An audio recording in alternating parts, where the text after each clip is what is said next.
भद्रक रे सशस्त्र डकैती उद्यम बंधुक देखाई घरे पशि लक्षाधिक टंकार सुना रूपा गहना लुट। तेबे ग्रामवासी तत्परतारू जड़े संदिग्ध धरा पड़िथिबा बेले दुईटी बाइक जबत करिछि पुलिस। भद्रक ग्रामांचल थाना अंतर्गत जगदलपुर पंचायत जुड़ा गड़िया ग्राम में घटी चांचल्यकर घटना। सूचना अनुसार गतकाली राति प्राय 9टा समय निरंजन शतपथी निज स्त्री घरे टीवी देखुथिबा बेले किछि युवक कबाट बाड़े माछ जाल नेबाकू आसिथिबा कहिथिले। निरंजन कबाट खोलिबा मात्रे 4 जण बंधुकधारी तांको काबू करी एक घरे बंद करि दैथिले।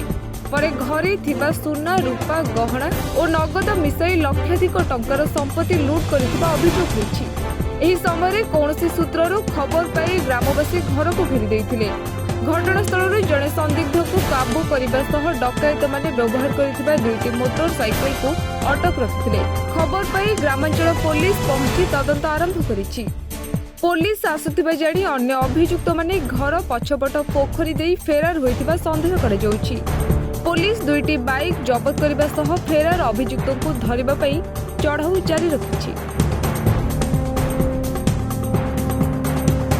आपण देखुछंती ओटीवी नेक्स्ट।